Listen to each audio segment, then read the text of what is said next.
TLC crew, it's your girl Latoya. And Chris. And we're back with another video, so tell them what we're doing today. So, I don't know if you can see what we have on the counter here, but it's a pumpkin carving kit. So we're gonna have some pumpkins. Mine's over there, hers over there.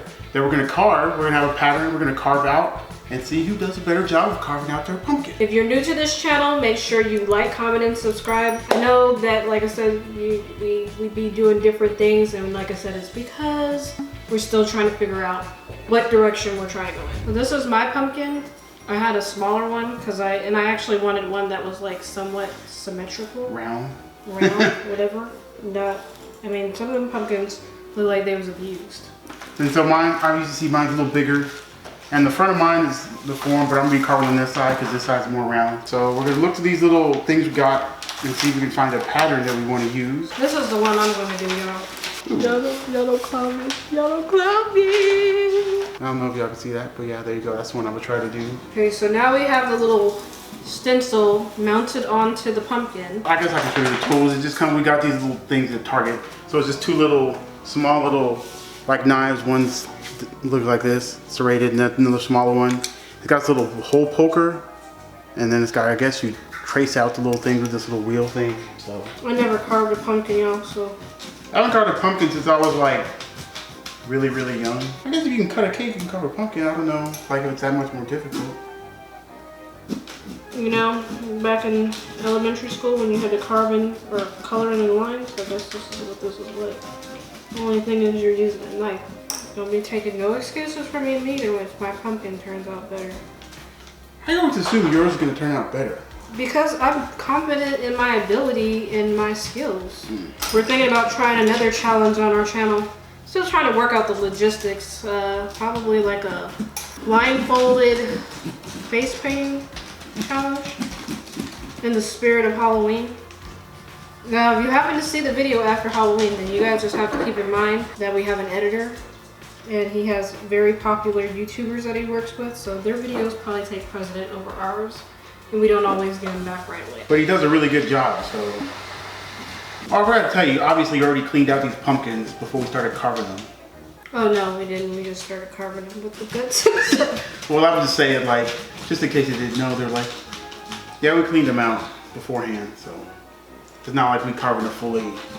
And what I didn't realize is like, once you cut open a pumpkin, there's really not a lot of stuff inside the pumpkin, which I was surprised at. My fingers are already getting tired, y'all. You want to know how long I've been putting off filming this video for y'all? A minute. Because I didn't want to do this. I mean, the easiest part, the cleaning pumpkin part, was the best part. The carving part, I was not looking forward to it. What, you knew it was going to be a chore? Yep. Oh, shoot. Did you mess up? Why are you worried about what I got going on? I was asking because you was over here. He always be worried about what I got going on instead of be worried about what he got going on. Like the Clippers. Ain't nobody worried about the Clippers. The Clippers are so worried about what the Lakers was doing. Look at where it got them. Nowhere. So like what we do in our spare time, we like talk sports. Like, I don't know, we just have random conversations about sports, about life in general. So I mean, pretty much we talk about any and everything. You're actually thinking about starting a podcast. Sports podcast. I'm still working out the logistics and all that kind of stuff, but yeah. I get tired of arguing with people on YouTube on the different Lakers channel. I'm a Lakers fan. Are you a Lakers fan or are you just a LeBron fan? I'm all that. Wherever he goes, I'm a fan. So if he goes to Miami or Boston, you'd be like, oh, I'm a Boston fan. Basically. See, wherever he at fan. Yeah, Heat. I'm a Heat fan. Wherever he at, Heat. Break that down. Really? Where LeBron goes, I go. And we also have some candles we're gonna put in here after we're done. Maybe we'll turn off the lights and show you what it looks like with the candles in it. My most memorable costume was actually, I think I was a pirate. Dressed as a pirate, had my mom draw some stitches on my face, you know, like with the lines in the, she used some stitches on my face. But that was really the only costume I remember. One time, I was being lazy and we had trick-or-treats come to the house.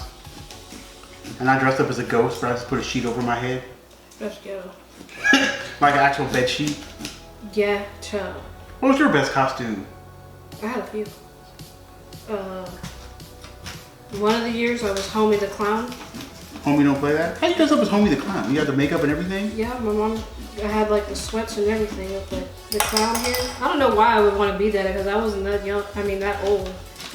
Did she let you be that? Yeah. I wanted to be Homie the Clown with the red wig and everything. And did you have the socks with powder in it? No, my mom used to be creative. She, one year I wanted to be a dragon. She made me a dragon. I was a tomboy, and I'm still kind of a tomboy. So I wanted to be a dragon, and I was a dragon. I don't know if it was a dragon. She cut, I had little shoe covers with a tail, with some stuffing in it. That was the life. I remember one year, my sister was like, when it's half man, half woman, so my mom took a pair of men's jeans and a pair of women's jeans and sewed them together in the middle, and a men's shirt and a woman's shirt and sewed them together in the middle, and then half her face had makeup and half the other had like mustache. It was actually pretty cool. Why are you looking at your pumpkin like that? Because I think she's done young, but I don't think it's gonna come out right. Why? And this knife ain't going in. That's why I use this to poke a hole here. That's what I do. Poke a hole. Oh yeah, just use the tip and poke the hole and just stick the knife in the hole. See how I poke a hole? Do you love the dogs more than me? I've already answered that question before. I want you to answer for them. Why do you want me to answer for them? So they know. So I have proof that you say you love the dogs more than me. There is proof. What is that? On our lie detector video. Did I ask you that on the video? Yeah, because I didn't lie. I told the truth. I mean, some people probably look at me like freaking crazy, but my dogs are like my freaking kids. I mean, we got 5 of them, so. You want to meet one of my dogs? This is not the one you normally see. I don't know if she's gonna let us pick her up. She doesn't really like to be picked up. Can you see her? She looks like she's dying. She's like, really? Come here, Dakota. Her name's Dakota. So you can see her. Yeah, sis Dakota. We got her from the pound.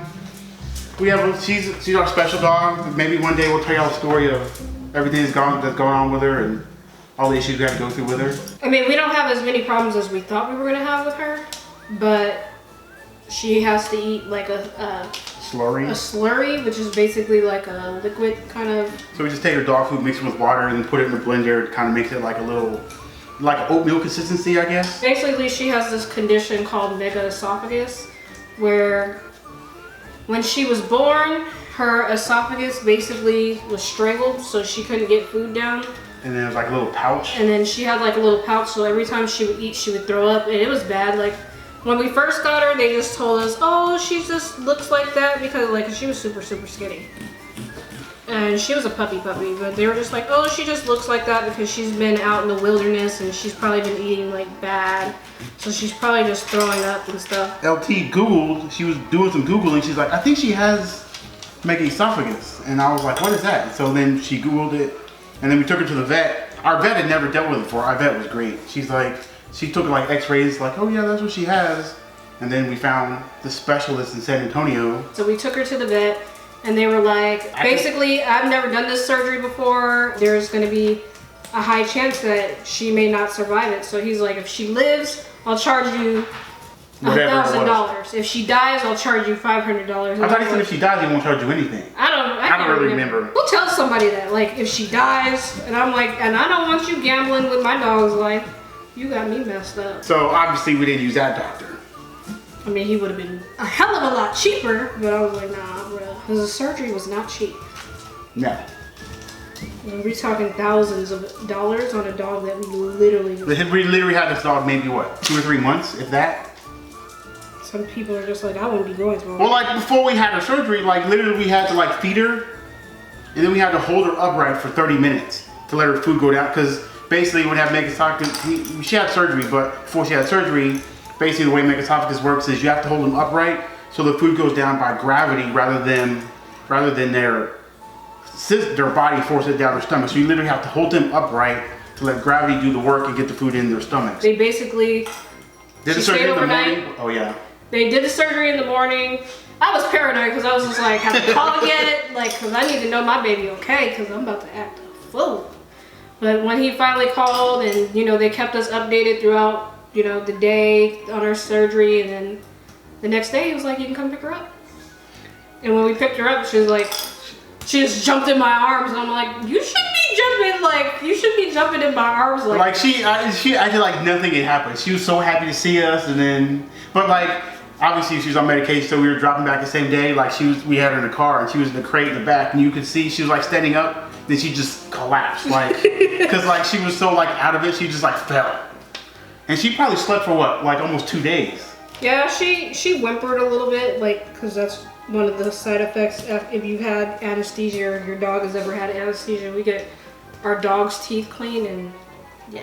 The incision wasn't supposed to be as bad as it was, but they literally cut her. It was like right by her rib cage? Side to side on her rib cage. But yeah, she made it through the surgery, and now she's what, 7? No. How old is she now? This year she would be 5. Oh, so she'll be 5 this year. If she didn't have the surgery, we don't know if she'd still be here, and if she'd be as big as she is now. She might be, because a lot of owners whose dogs don't have a surgery, they're maybe half of what they're supposed to be in terms of weight. So obviously it didn't fix everything, but in terms of her life and help her live a fuller life, she still runs around with her other dogs, still barks, still acts like a normal dog. The only thing different, she's got to eat her food and slurry. Like I said, we'll probably do a mega esophagus. Like a whole video on it. Give you we probably have pictures of before and after. I don't know if we have pictures right after surgery. But. Yeah, I have pictures because we didn't take her back to San Antonio for like a follow-up.